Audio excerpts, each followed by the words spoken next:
one of the hardest things about being a product marketer is Hi, I'm Henry, and I'm here with Mike. And Mike is my former boss at Google, and he taught me everything about product marketing. Super excited to have you here. great to be here. I would love to learn more about your approach to product marketing. What is product marketing? Yeah, happy to. So I joined Google back in 2002, so quite a while. So I've worked in product marketing for maybe 15 years now. So it's something which I thought about quite a lot, and I think that one question that occurs to me is, why is it not just marketing? Why is it product marketing? What's this special word in front of it? And over the years, I've come to think that having already worked in software and digital for a long time, a product in that space is very much like a building which is constantly under construction. It's never quite finished. There's always improvements that could be made to it. And I think that what separates product marketing from other kinds of marketing is that as a PMM, you're always going to be coming back to that product. You're going to be looking at new features. You're going to be thinking about, well, how have those features evolved the product? How have they maybe expanded the product to a new audience which you need to go after? Or just how they generally improved the product and made it better, modernized it, and so you need to go back to your existing user base and explain how it's worked. So I think it's very much a process of constantly refining your messaging and positioning about the product, all with the goal of trying to increase your user base. What would you say are the primary responsibilities of a PMM? I think it depends on where you are in the product that you're working on. And I generally see product marketing working across 3 different cycles. So I think the first one is pre-launch. And so if you're lucky enough to be a startup or a company, you're just about to launch a product, then as a PMM, you really get the chance to help to evolve the product. You help to define what it's going to be in terms of maybe some of the features and functionality. Does it match the audience that it's intended for? And so in that phase, there's going to be a lot of research which a PMM can add to the process, which you can then take back to the product team and say, well, when we tested this version of the product, we got these responses from these users, and it would be great if you could refine this. Or maybe that feature wasn't a hit with the users, and so you need to really evaluate, what you're trying to do with a particular product. And so I think marketing has a really pivotal role at that particular stage in helping to shape the experience. I think the second phase is when it comes to growth. So you've already launched and you're building your user base. And for me, that's when the PMM really needs to listen to what the feedback is from an expanded set of users. And if you have a digital product which with large scale, then you can really get feedback from a lot of users in a short amount of time. Being at Google, we've been really fortunate in that a lot of our products have had large user bases, so it's been really easy to gather information and then iterate on it. And so I think that's a really critical aspect as well, being able to turn that feedback into useful insights for the rest of the team. And then I think the third area is when you get into product maturity, and in that stage you can be dealing with a lot of competition as well, so there'll be other entrants to the market. So how do you continue to keep your product fresh, top of mind for users, and reminding them that it's best in class for what they want to do? Across these different phases, are there teams that you consistently work with? Yeah, I'd say so. So one of the things I really love about product marketing is quite often you're going to be in a cross-functional team, and you often be at the center of that team, and you get to see all different aspects of how the product is being put together, and then how it's marketed and promoted on top of that as well. So products are going to be really big stakeholders. With them, you're going to help define what the product is, who the audience is as well. And then you're going to work a lot with the sales team as well, if that's part of the strategy for go-to-market for that product and you have a sales team. Then you'll work with them on what we call sales enablement, so making sure that they are equipped with the right kind of collateral and positioning and sales pitches to go out and sell the product to a particular customer base you want to reach. There's the legal team you have to work with. There's the PR team or analyst relations team if you look to amplify your message across those particular people in the ecosystem. So it's a really broad set of people, And then also I should mention customers, of course, because as a good marketer, you should also be listening to the customers, doing focus groups with them, and really understand what they think about the product. So I really love being at the center of that, and I think that as a PMM, quite often you're going to be working more with other teams across the company you work with than you may be with your own marketing team. But I think that's a healthy thing because it helps you to acquire knowledge very quickly, and then you should bring that back to your team and share those experiences of working on that particular product. Who are like the top 2 or 3 stakeholders that you work more closely with? The top ones I work more closely with, or the top ones that I listen to. That's just kidding.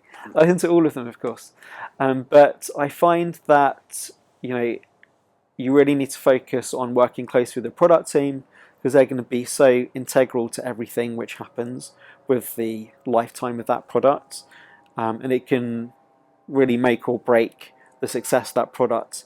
If you go back to the product team with a suggestion about how things could be different based on an insight which you've derived from customer research, then that can really send a product on an upward trend.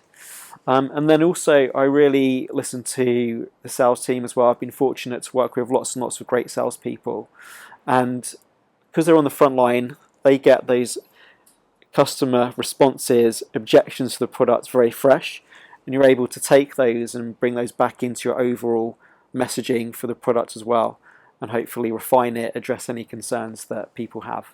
Do you ever see friction between product and sales? I would say it does happen. It happens at any company, and I think that what happens is the product team will go out and invent something. Sales team will be taking it to market, and quite often, if that product is successful, then you're going to have lots of customers beating down your door. But not only do they want to buy your products, but they also want to change it as well because they've got particular needs and use cases that have to be addressed. And so the sales team, being a good account managers, should then take that feedback to the product team. And the sales team will say, well, I need you to build this feature, and then we'll increase our user base by X%. And the product team will say, well, that's not on our roadmap for another 2 quarters, and so we can't do anything about it in the meantime. So I think that's where the friction is. But I think a lot of that can be managed positively with the customer. You have to build roadmaps, you have to keep them constantly informed of what's coming. You have to really take that time to validate that their feature suggestion is good, not just for them, but for the whole product as well. So I think when you have those moments of conflict, they can be healthy and contribute to a better product overall. As a PMM, you're kind of bombarded by requests from the sales team to create collateral, and then sometimes the product team needs your input on the product roadmap. How do you balance the two? So I think you have to keep in mind what is best for the product overall. Don't get distracted by invitations to work on something which aren't going to make a material impact to the growth of the product. So at the start of the year, you should have clearly defined goals of where you want the product to be. At the start of the year, you may begin with 10,000 users, and your goal may be to get to 100,000 users. And between now and the start of the year, you have to identify what are those high growth opportunities and focus on those. Don't get distracted by lots of other smaller projects which will take up your time but won't have a material impact on the outcome. It's also really important to say no to people as well. There could be hundreds of projects which get sent your way, but it's really important to filter out the ones which are not going to be impactful. So be prepared to push back and say no to people. It's okay to do that because you want to help the business meet its goals. What do you think is the hardest part about being a PMM? One of the hardest things about being a product marketer is differentiating your product from those in the market. A lot of the products which are launched these days, they can be very similar, or if you have a very unique and fresh product, it's not very long before a competitor comes along. I think it used to be maybe you'd have a lead run of maybe a year to 18 months before there'd be an entrant in the market. Nowadays, with all the talent there is and a understanding of the space, it's much quicker to build a competing product, I'd say within 3 to 6 months, depending on the resources of your competitors, of course. And so you really have to make the most of that lead time you get and differentiate your product quite often competitors will come after you with very similar messaging. So you have to stay true to what makes your products different and special, and repeat that, and so the customers clearly understand that difference. And then you can measure that as well through surveys and trackers as well, to make sure that you're nailing those particular points of your message that you want customers to grasp. Speaking of messaging, what are some best practices? A couple of things to bear in mind. I think first of all, be truthful. Don't make claims about your product which you can't support, because you're going to get called out for it. At the end of the day, you have to earn the trust of your users. So I think it's really important to do that. I really believe in the rule of 3 as well. So I think people find it hard to retain more than 3 things about your product, particularly when you've got your product and then there's maybe 3 or 4 other competitors.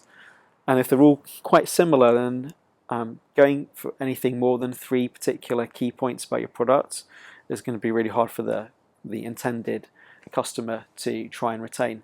I'm actually coming around now to a rule of 1 as well, just because there's so much noise in the market now. Sometimes I think if you're really good at that one thing, then just focus on that until you have that point of differentiation versus your competitors. In terms of go-to-market, what's a simple framework that you've seen work? I think you really need to understand the product, because you need to be able to understand what sets it apart from competitors.